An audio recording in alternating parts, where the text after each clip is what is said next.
జనం కోసం అనే స్వచ్ఛంద సంస్థ అయితే మాత్రం హీరో నాగార్జునపై కంప్లైంట్ ఇచ్చింది. అది ఎక్కడంటే హైడ్రా సంస్థకు. ఈ మధ్య తెలంగాణలో హైడ్రా సంస్థని నూతనంగా ఏర్పాటైనటువంటి ప్రభుత్వం నియమించడం జరిగింది. ఈ హైడ్రా సంస్థ యొక్క ముఖ్య ఉద్దేశం ఏంటంటే ఎక్కడైతే చెరువులు, కుంటలు ఆక్రమించి అన్యాక్రాంతం చేసి ఈ బిల్డింగ్లు అవ్వచ్చు, లేకపోతే కట్టడాలను ఏవైతే నిర్మిస్తారో వాటన్నిటిని కూడా కూల్చడం.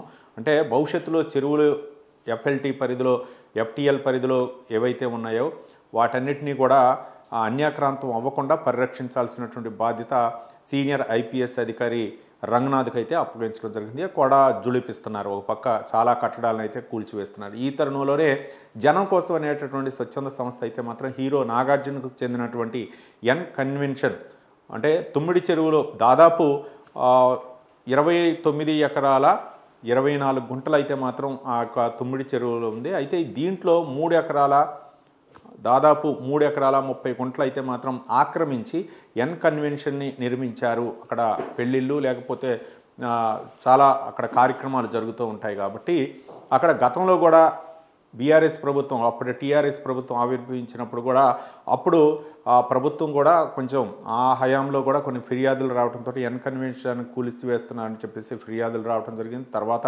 కోర్టు పరిధిలోకి వెళ్ళటం రకరకాలైనటువంటి పరిణామాలు జరిగాయి.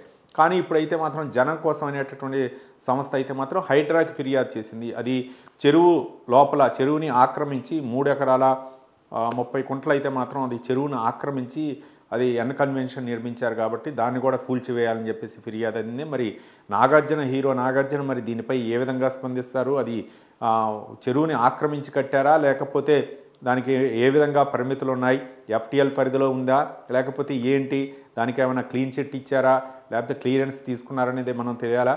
ముఖ్యంగా ఈ హైడ్రా సంస్థ మరి ముందుగా ఫిర్యాదు చేసి లేకపోతే వీళ్ళకి నోటీసులు ఇచ్చి దానిపై చర్యలు తీసుకుంటుందా? మరి హీరో నాగార్జున ఏ విధంగా స్పందిస్తున్నారో మనం వేచి చూడాలి.